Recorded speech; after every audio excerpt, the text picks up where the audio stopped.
Box 13, with the star of Paramount Pictures, Alan Ladd, as Dan Holliday.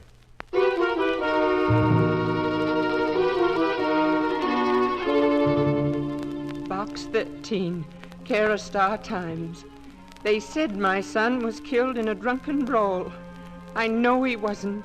He was a good boy. He was murdered. Why, I don't know. If you come to 733 Winship Avenue... If you'll come to 733 Winship Avenue anytime and listen to my story, I'll be grateful to you forever. Mrs. Catherine Daly. And that was the letter to Box 13. Just a few lines. But, brother, what those few lines led to.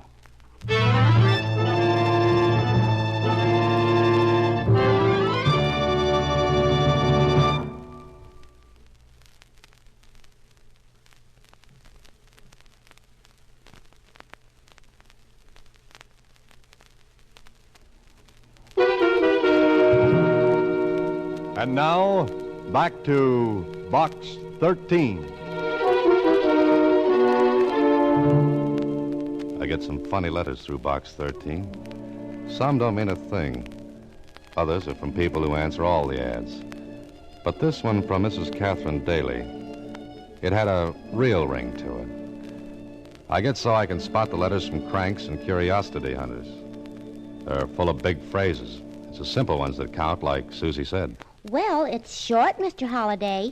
Uh-huh. What are you going to do about it? Well, what would you do, Susie? Well... You know, Susie, I don't know how you manage to get right to the point of things so quickly.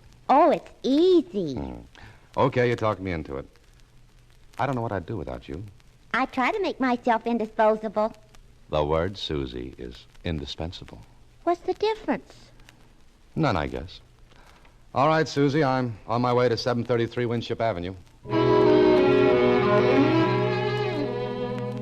Mrs. Catherine Daly was a little woman, maybe about 50, 60. It was difficult to tell because gray hair was pushing hard against the brown.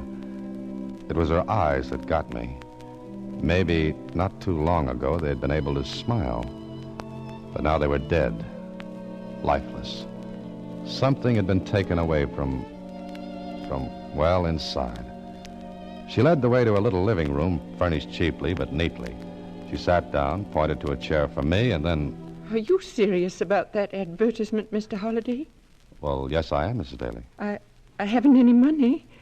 That is not much. I can afford something, if it's not a whole lot. Oh, now, look, Mrs. Daly, I'm a writer, and sometimes Box 13 leads me to a good plot. You see, I don't take money because I get paid very well for the stories I get. You see, I used to be a newspaper reporter. Newspaper reporter? Anything wrong with that, Mrs. Daly? Arthur, my son, he was a reporter. Oh? What paper? The Evening Record. Your letter said that your son was killed. He was. They said he was drunk, that he got into a fight in a cheap saloon. Arthur was never drunk in his life, and he hated fighting. That his picture on the table? Yes. In uniform. That's the Distinguished Service Cross, isn't it? Yes. Okay, Mrs. Daly, start from the beginning. Tell me how you want me to help. I'm sure Arthur was murdered. Murder's a tough word, Mrs. Daly. Tough to say and tough to prove.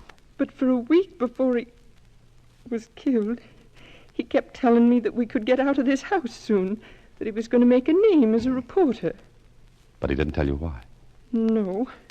Then, the night he was killed, he got a phone call. From whom? I don't know. He hurried out, and the next time I saw him was when they asked me to come down and identify him. That's as much as you can tell me. It's every word. Mrs. Daly, this may sound brutal, but your son's dead now. Why would you rather have it said he was murdered? I want to show everyone he couldn't have died in that cheap, shoddy way.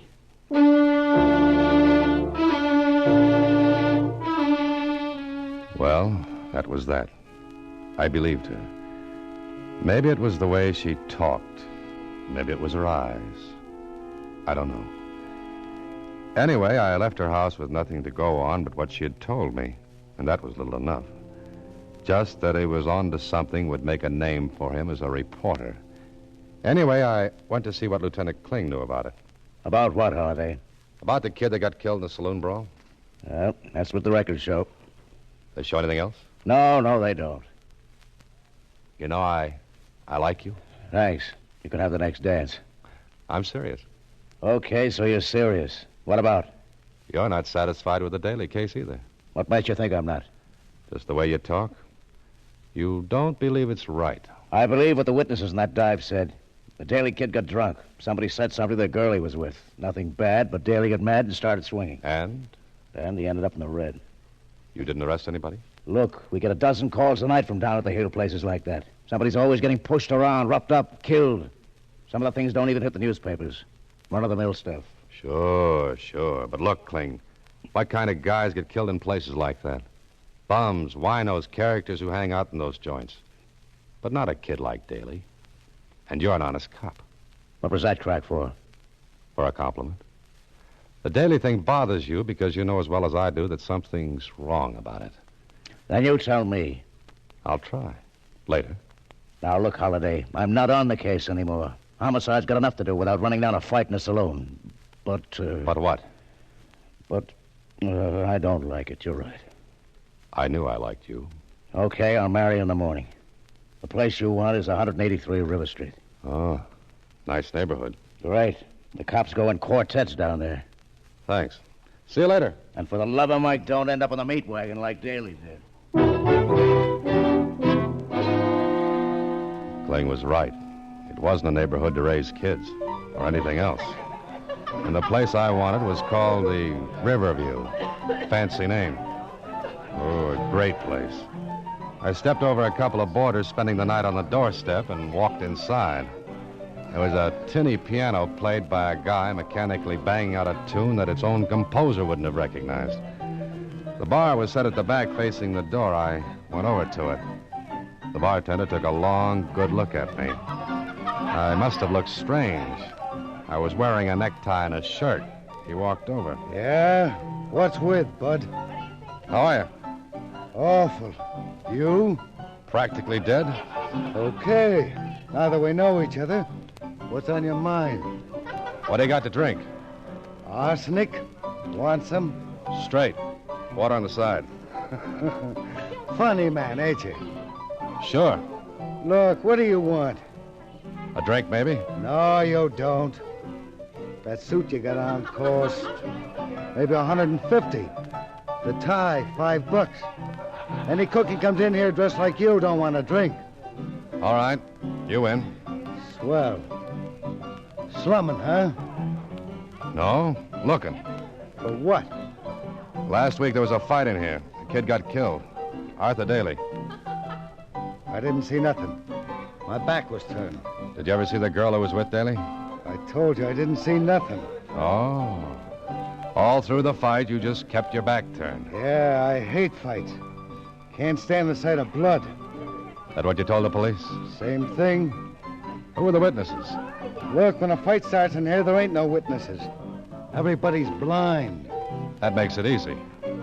You a friend of this Daly character? Yeah, a good friend. Uh-huh. I still don't know nothing. Now blow, mister.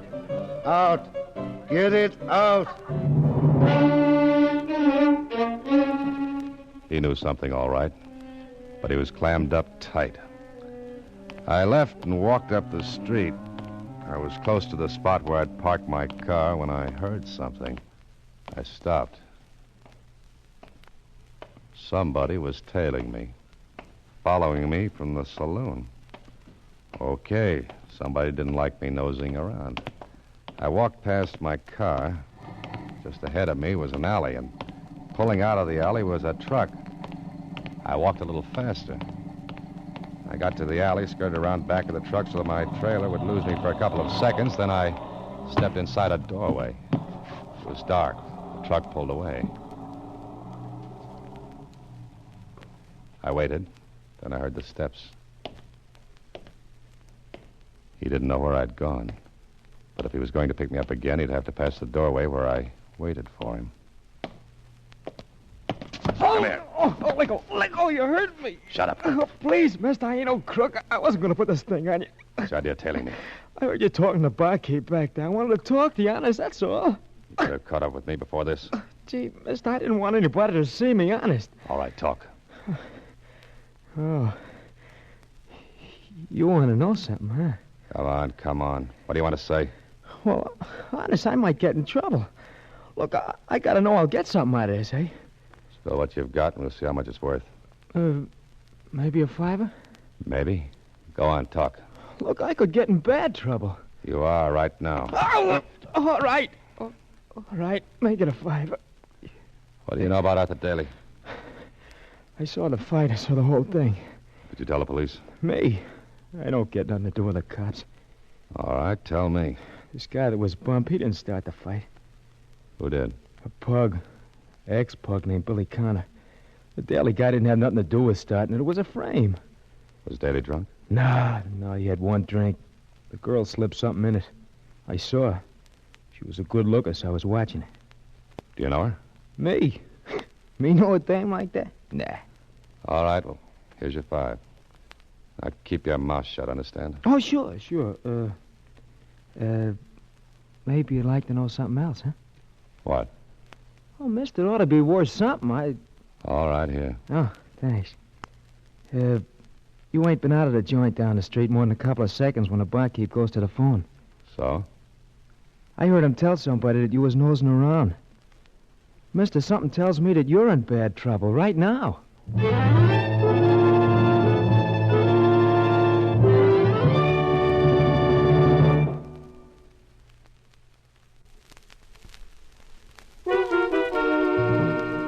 And now, back to Box 13 with Alan Ladd as Dan Holliday. Well, I had a few facts now. First, Daly knew something that might have got him killed. Second, the girl who was with him put something in his drink so he'd look drunk. Third, an ex-pug named Billy Connor started the fight. Why? The answer to that would put me on first base. So I asked around a little and found out that Billy Connor, a third-rate fighter down at the heels, suddenly came into money, and right after the fight in the saloon. I found him in a second-rate nightclub. You the guy that wants to see me? If you're Billy Connor, I'm the guy. Who are you? Knowing that won't make it any prettier. Oh, you're a smart boy, huh? Maybe. But you're not acting smart. What?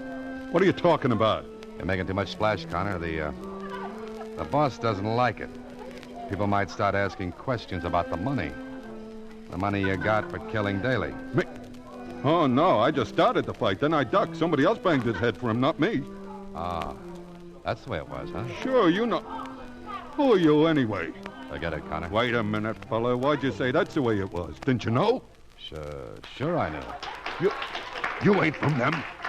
From whom? You dirty sneak. You a copper? Maybe.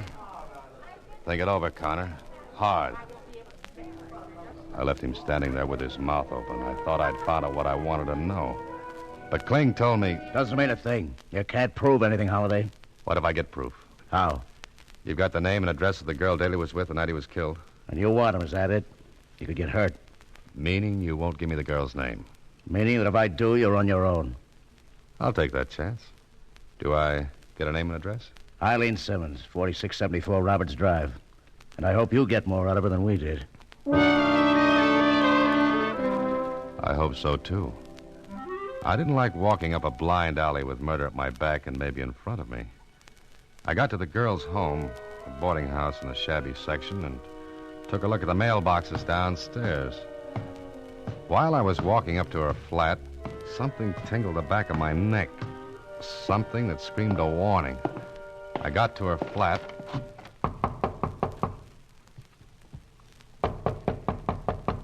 She didn't answer. Then I smelled it. Gas.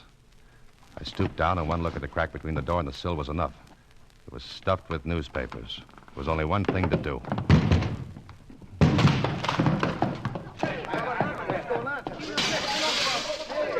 Eileen Simmons wasn't going to talk to anybody. The room was heavy with gas.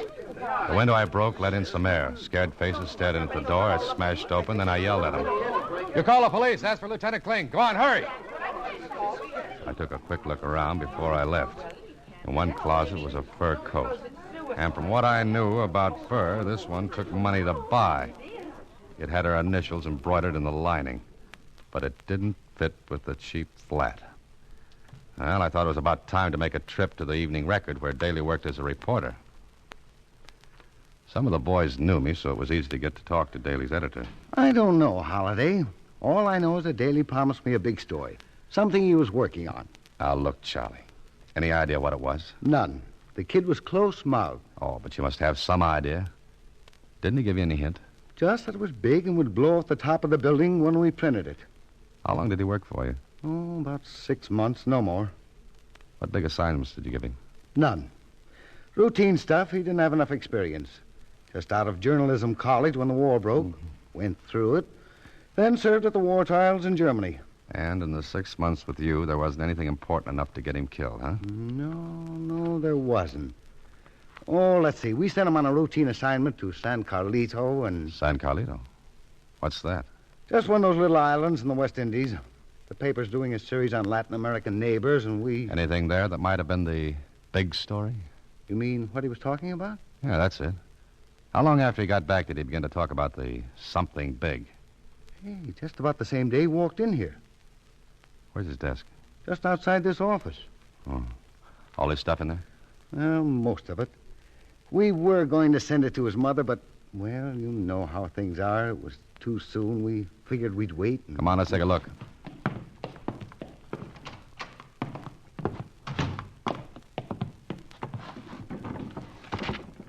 Just the usual stuff. What are these photographs? Never saw him before. Full face, profiles of men. You know them? Not from Adam. Oh, Charlie, can I have these? Well, I don't know, Holiday. Just one ex-newspaper man to an editor. Come on, let me have them. Okay. I didn't see you take them. Thanks. Now, mind if I go through the rest of his stuff? No, help yourself. I'll be at my desk. Right. I went through Daly's papers. There was one little notebook with an entry in it that read, "Got to be careful, never be alone. They won't dare make a try for me unless I'm alone. I've got proof on film, photos of the men I recognized." Okay, so Daly's notebook gave me another lead. But where to? Well, maybe Daly's mother would know.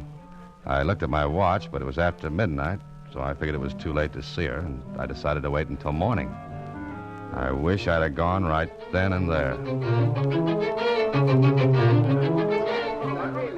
The next morning, I went to see Daly's mother, and I found her in the middle of an excited bunch of neighbors.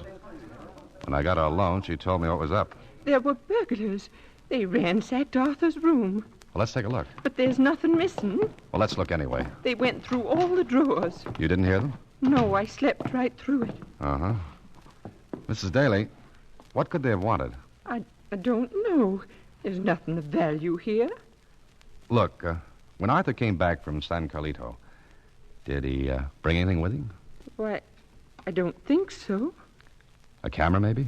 His own, but he took that with him when he went. Now think hard, Mrs. Daly. Did he take any film out of that camera when he got back? I think he did. Yes, I remember. He hurried out with some film to have it developed. Where is it? I don't know. Did he get it back from the shop where he took it? I don't think so. I think he'd have shown them to me if he had. And the roll of film he took out of his camera is still in the shop. It must be. Mrs. Daly, we've got to find a check for that film. The kind you get when you leave film to be developed. Come on, let's look. We looked and looked and looked. No check. Began to seem as though whoever ransacked the room found the check, and if he had, well, the thing was over. After half an hour, we gave up. But there was still one more thing to find out. Mrs. Daly, would you mind taking a look at these photographs? Do you know any of these men? Why, I'm not sure. They look familiar, but... His scrapbook. The one he brought back from the war. There are pictures like those in the scrapbook. Well, show it to me, will you? It's in my room, right next door. Here it is. Here they are, the pictures. But I don't see. I think I do. But I'm afraid to believe it. Look, Mrs. Daly, whatever you do, stay with your neighbors. Don't be alone for a minute. I left the house, and the idea I had was buzzing around inside my head. If I was right, then the whole thing was fantastic. But the pieces began to fit together. Maybe I was thinking too hard. I didn't see the big black car that turned down the corner. I didn't see it until I was almost staring between its headlights. I jumped back and up, and the fenders of the car took the skin off my legs, and the car roared away. That big black buggy had my name for a license plate. It would have looked just like an accident. But it told me something. That whoever was doing the dirty work didn't have the check for the film. Because the proof of what Daly knew was on that film. And if Mr. Accident Maker had it, he wouldn't have risked another accident. I called Kling, got him on the phone. What do you want me to do? Check every photo shop in the city for a roll of film mailed just before Daly was killed. How do you know he mailed it? Because he wouldn't have been fool enough to take it to a photo shop. He knew they were tailing him, waiting to grab that film. So he mailed it, with a note that he'd called for it. Okay, I'll pick up the film, if I can find it. Oh, no, Kling, don't pick it up, please. But you just said you Kling, want... tell me where it is, call my office, and I'll pick it up. Look, you're asking for a crepe wreath in your door. If those babies are what you say, they'll cut you in little pieces. You want them, don't you? Sure, but I don't... The only way to get them is to make them come after that film. And they won't call it headquarters for it, Kling. But they will try to get it from me. I waited. Finally, Kling gave me the word. I picked up the film and printed the little finishing shop. Kling had given orders that I was to have it. I got in my car, looked in the rear vision mirror, and saw a big black sedan pull in behind me. This was it. I couldn't spot Kling, and the squad car he said would be handy. Maybe something held it up. I didn't know. I got to my apartment. The sedan pulled up behind me and parked. I walked up to my apartment, went over to the window, and saw a man get out of the sedan. He walked slowly and disappeared into my apartment building. I sat down with the film and prints burning a hole in my pocket. Then... Who is it? Mr. Holliday, I'd like to talk to you. I took one more look out of the window. The street was empty except for the sedan. No squad car, no Kling. Brother, if ever I wanted to see that big guy, it was now. I walked to the door. Mr. Holliday? Uh-huh. Who are you? My name is, we'll say Stefan. Okay, you're Mr. Stephan. So what? I shall be brief. You have a roll of film and some prints. I am a camera enthusiast. I shall pay you a good price for the film. How much? You're going to be reasonable, huh? That's fine. Shall we say 10,000? That's big money for a strip of celluloid. I am very enthusiastic about photography. You know, I like pictures myself. Especially pictures of some nice little Nazis who got out of Germany with a lot of money. Oh? You guessed, huh? Yeah, but Daly wasn't guessing when he recognized them in San Carlito. He wasn't guessing that San Carlito's a little island with lots of deserted coastline. Easy to land on. Yes, very handy. And they paid well to escape the trials in Nuremberg. You just talked yourself out of $10,000. Oh, now that's very funny. You would have killed me anyway, as you killed Daly to keep him from spreading the story. You're so right. Now, Mr. Holliday. Oh, that gun didn't look nice. He had it right at my head. I sat still. Stephan came slowly toward me. The black hole in the barrel of his gun looked like the business end of a cannon. Then... Get the floor, Holliday, down! Kling, at this particular minute, you're the most beautiful thing in the world.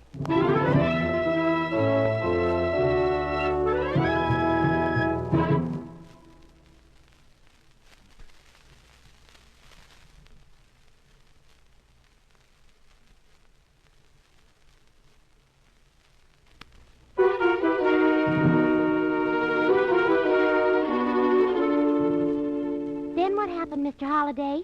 Well, at that moment, Susie, Lieutenant Kling landed and took over. Sorry I drew it so close, Holiday, but I had to let Stefan talk a while. Yeah.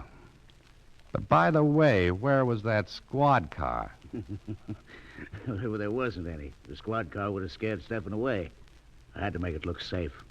The boys and I were right next door. Had been for an hour. No, he tells me. Well, it's up to the Federals now. We're clean on this end. Gee, I sure... Oh, Mr. Holliday, you might have been killed. Oh, it's okay now, Susie. It's all over. But you might have been killed. And I like this job so much. What'd I say? Very funny, Kling. Nothing, Susie, nothing. Good night.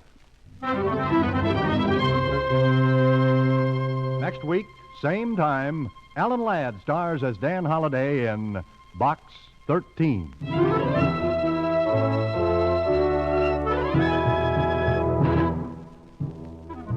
Alan Ladd appears through the courtesy of Paramount Pictures and may currently be seen in Wild Harvest. Box 13 is directed by Richard Sandville with original story by Russell Hughes and original music composed and conducted by Rudy Schrager. The part of Susie is played by Sylvia Picker and Lieutenant Kling by Edmund MacDonald. This is a Mayfair production.